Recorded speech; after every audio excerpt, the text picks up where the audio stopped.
Hi, everybody. Oh, I've been a very bad girl, and they put me behind bars. Let me out, let me out. I wish I had bars I could rake it and say, give me water. Anyway, I am here at the brand new Sandwich Police Department complex.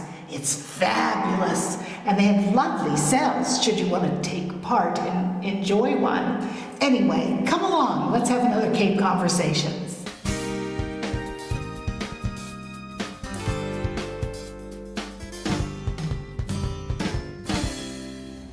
Hi, everybody. Well, I'm sitting in a very brand new, spanking new, smells like a new car place, and I am sitting here with our police chief, Chief Peter Wack. Nice to see you. Good morning. Good to see you.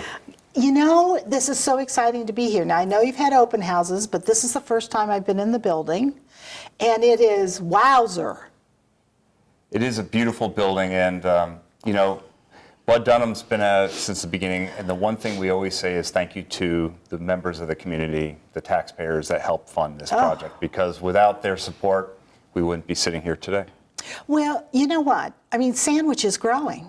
And we're really, because I used to do a lot of demographic stuff, we are almost a bedroom community to Boston because of the number of people, younger families and younger people, and people that still work who travel to Boston every day. So we're not that little quintessential, oh, I live in Wellfleet kind of community. Right. We have bigger problems, you know, like Hyannis has bigger problems. We do too, and to have a facility like this for the community is amazing. It is, and we're grateful for it.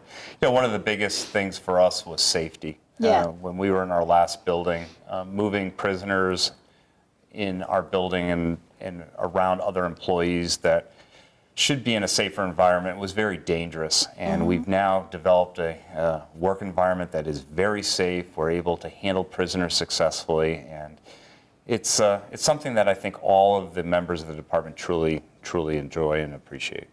Well, bring me up to speed. How many police officers do we have now? We have 35 full-time police officers. Wow, that's great.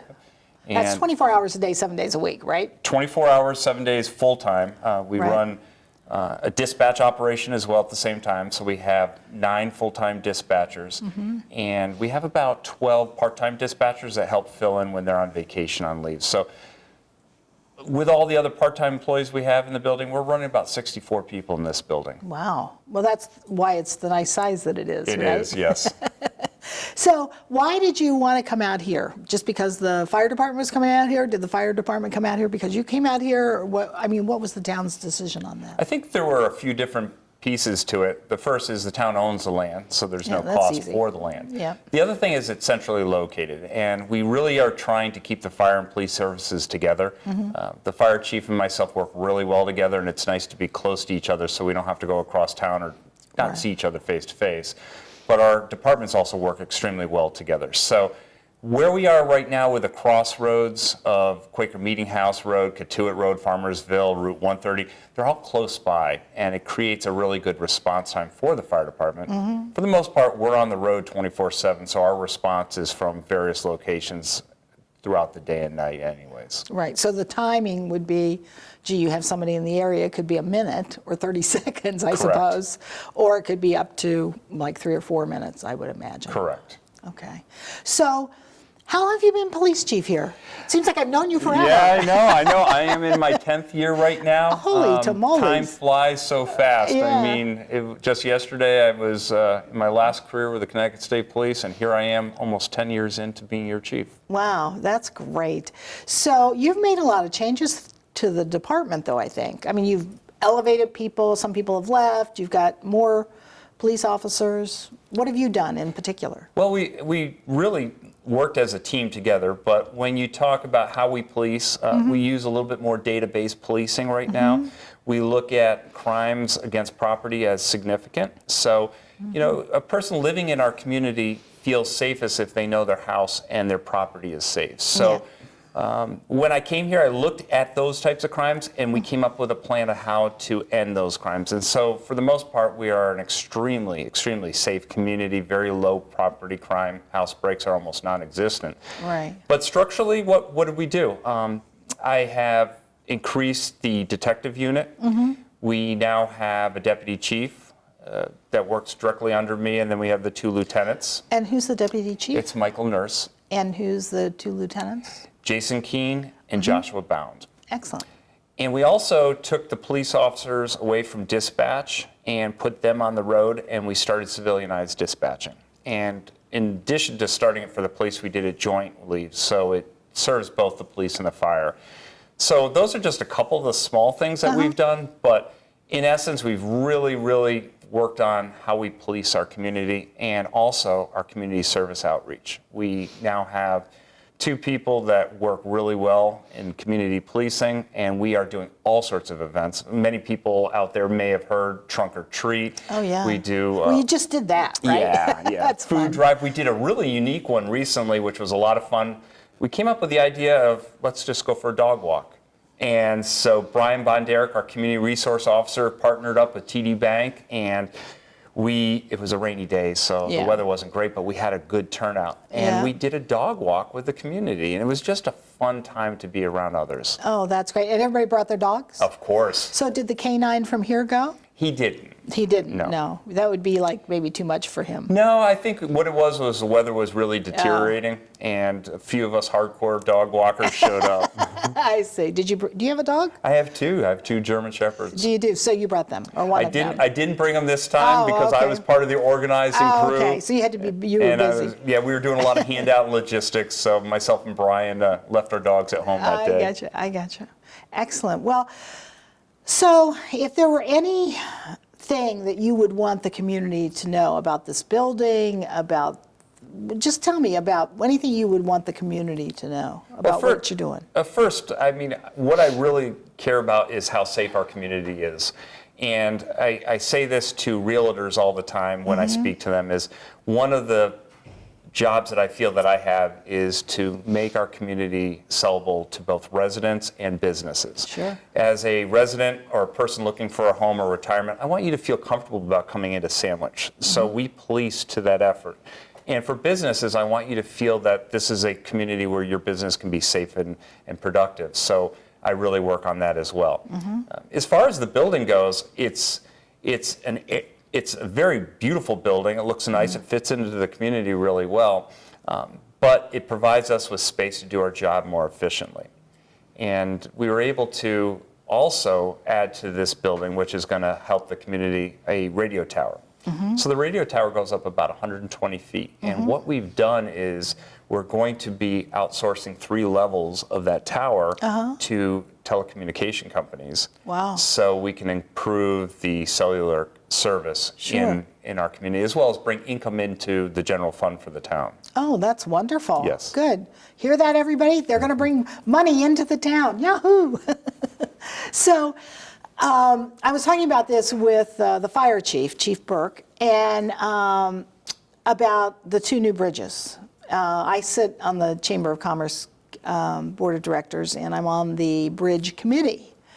And when I started on this probably a year and a half ago as part of the meetings with Transportation and MassDOT and all that stuff, and the Corps of Engineers, it was like everybody said, yeah, well, I'll be dead by the time that happens. Well, it's finally going to happen. But my biggest thing to the Corps of Engineers and to MassDOT was last 4th of July, you could not have gotten one more person on Cape Cod. I mean, we were booked. I mean, Correct. Right? And then we had that horrific traffic jam. And the town that it most impacted, not really Bourne, not really Falmouth, was Sandwich, because Waze, which I hate personally, I use it, but I hate it, they showed people the back routes. So, I got caught in the traffic, so I was really upset. But how does that affect you? Trying to get from here, I know you put your sirens on and your blinkers, and people try to get out of the way, but when there's nowhere to go, there's nowhere to go. How do you deal with that? Well, Cape Cod is a small community, and right now there's only 4 lanes to get on and 4 lanes to get off. Right. And when we have the population expansion during the summer months, it's very, very difficult. We do rely on the sirens, but you are correct. The bridges lock up really quick. I think the Christmas tree on-ramp is a controversial topic right now. We've talked to DOT about some solutions and ideas with that, but that in essence shuts down one of the 3 lanes getting off the Cape. Right. And creates a huge backlog through Sandwich. And I did present to the selectmen, I believe, a year ago about how the 3 different navigation systems that are out there are impacting our community, and there really isn't much we can do other than re-engineer our roads into one-way roads going against traffic. Right. But for the most part, we have to rely on our lights and siren to get through traffic and reposition ourselves so we're not going to get tied up in the traffic. Well, and I talked about that with Chief Burke, and he said, the biggest thing was an emergency. If they're, getting the ambulance through, they have sirens too, and they have blinking lights. But again, when it's bumper to bumper to bumper, and they're in a narrow part of our roads aren't that wide. There's nowhere for somebody to go. They're squeaking through with those big ambulances. I'm sure you guys with your SUVs feel the same way. Well, I think with the new bridges, one of the hopes is that they're going to put extra lanes in, so there would be an emergent lane that could be used. I know they're looking at pedestrian lanes and bike lanes and things like that, so Yes. it's going to be a bigger bridge. Right. The other challenge is the width of the current Route 6. It's only 2 lanes, and there's really no breakdown lanes. So in essence, there would need to be a major reconstruction of that section, at least to get out to Hyannis or out to exit 6 to widen it so we could get a little bit more flow going through there. Sure. But we are challenged, and we do figure out a way to get through it. Well, we just finished up with Halloween. So any ghost stories for us from your officers? I know one from a long time ago, but I don't know if anything happened, maybe not this year, but since you've been here for 10 years, heard of any? No, we have a couple houses, which I'll keep to myself, that we do have some information about, but we'll leave that for the ghost hunters to figure out down the road.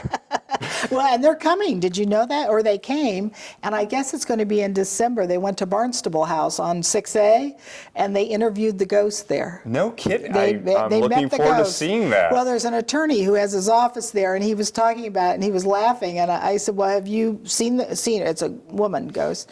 And he goes, nope, she hasn't talked to me at all, but she talked to this medium with the ghost hunters. So. Well, I've been to the tavern, and they talk about it all the time upstairs in the lawyer's office. Yeah. So I can't wait to watch it. It'll be an interesting show to watch. It'll be an interesting thing for sure.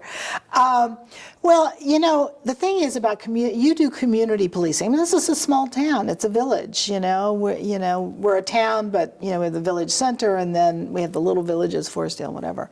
So, how do you deal with the population? You've got from young families to teenagers who can be wild and crazy when they shouldn't be, and to older people. Do you get a lot of 911 calls just because people are lonely?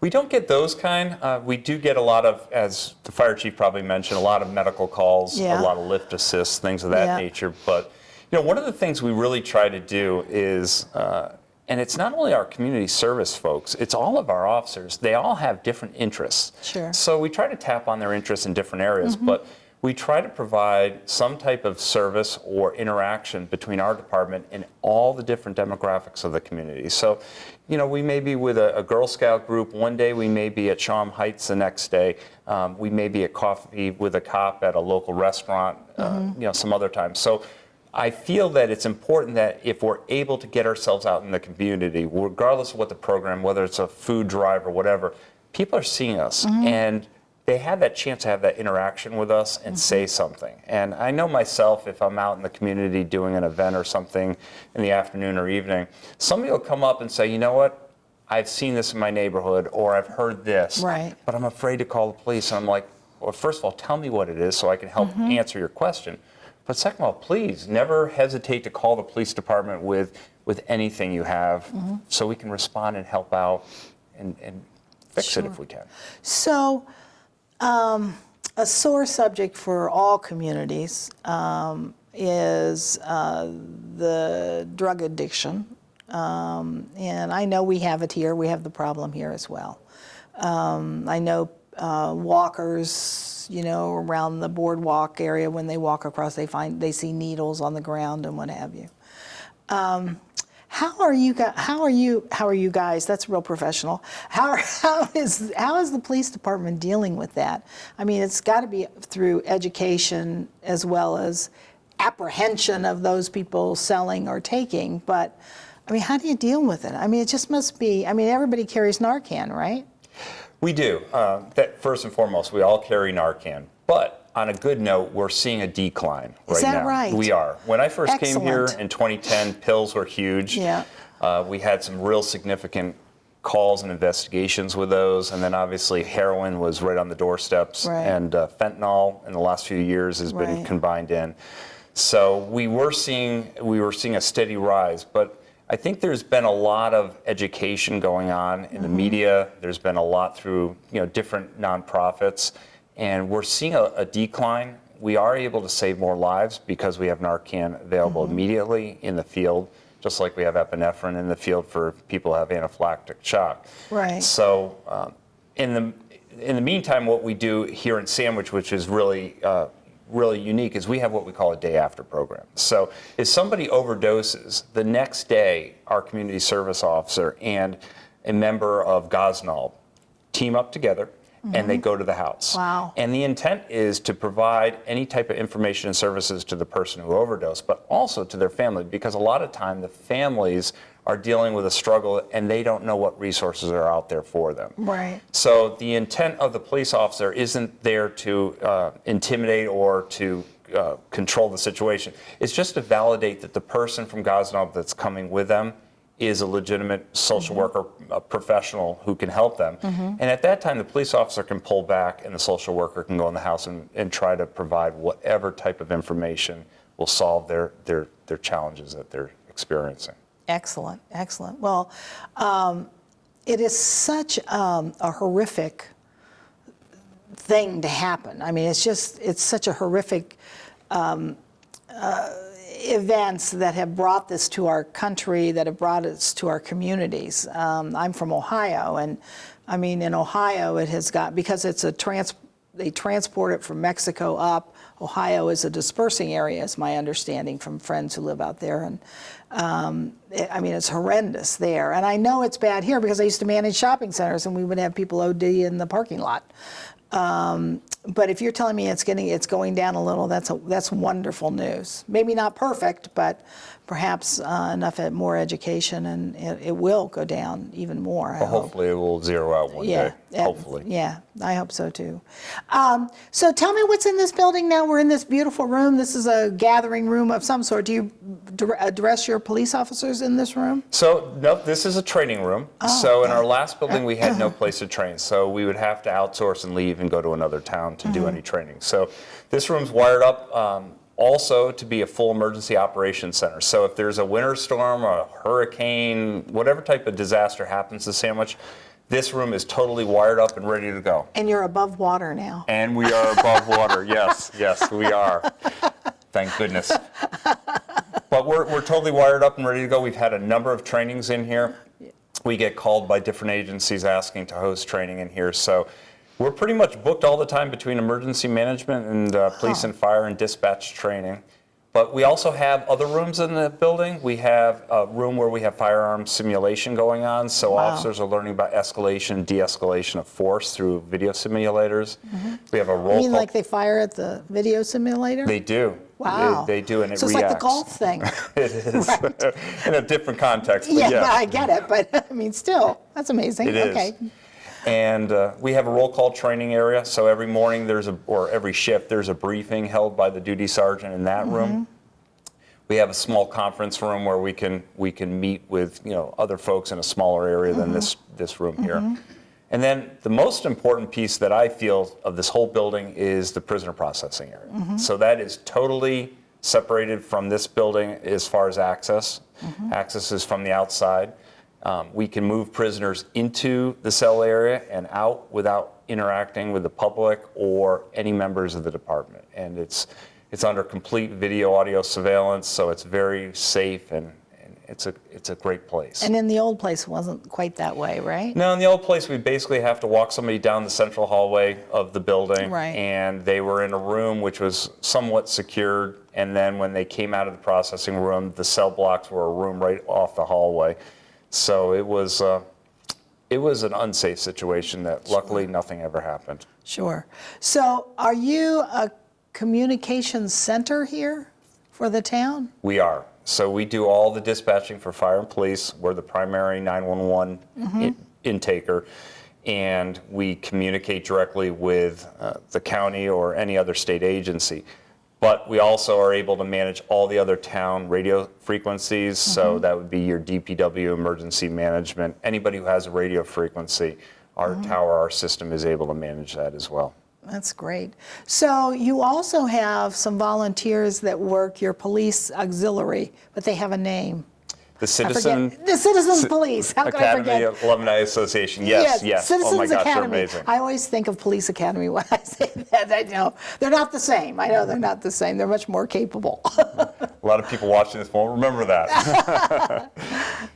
Yes, we have a group that is amazing. Since my day one, they've been a part of an academy that we run annually, and they have supported that. And during the years, we've expanded their role, where they help out at parades and different town events. They helped out huge during 375. Yeah. And during this move into this building, they came and helped huge, and they helped with the great. move. And right now, they're taking on a really new role. They're helping out emergency management. They're learning how to support them in the need of a natural disaster or sheltering or something along that line. Wow, that's great. Do they learn firearm skills? They do not. They do not. Okay. Do they learn using radios and that kind of thing? They do. That would do. be fun.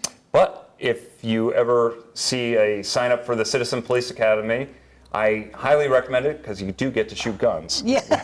Oh, you do? Yes, you do. You get to shoot our guns. Really? In the beginning?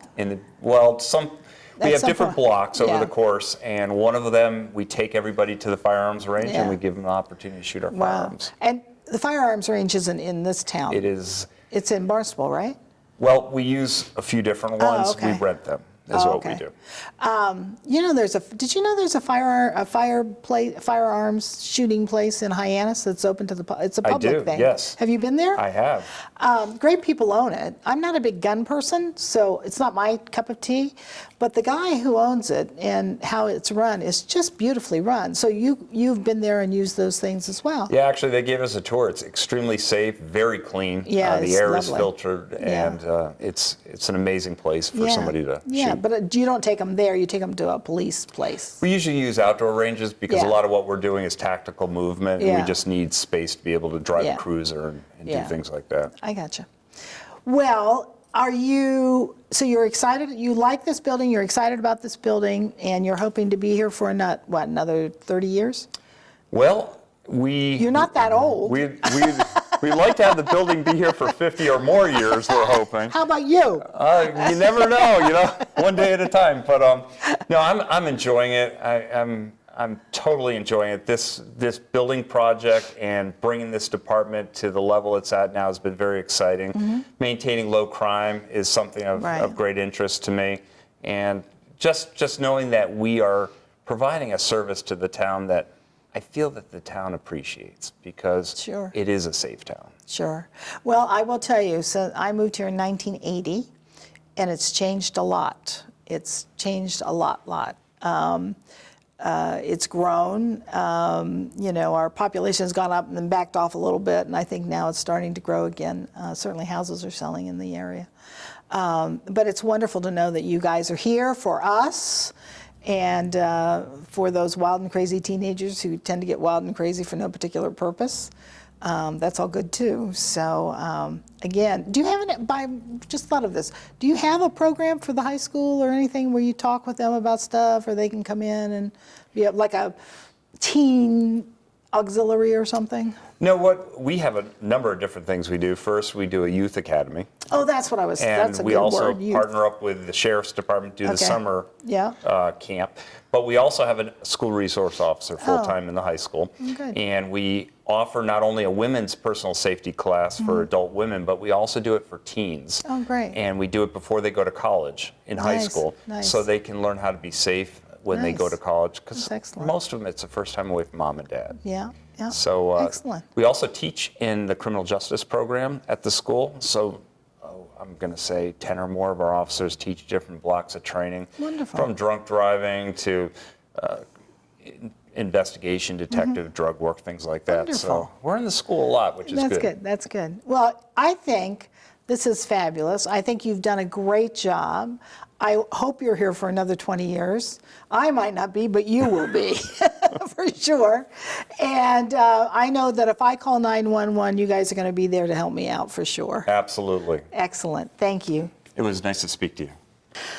I'm free, free at last, free at last. Hi, everybody. I just want you to know I've had a great time today at the Sandwich Police Department complex. Oh, it is so beautiful. And talking with Chief Wack, what a great police officer, professional, and a nice guy. I hope he stays another 20 years. So thank you so much for joining me today, and I'll see you next time on another Cape Conversations.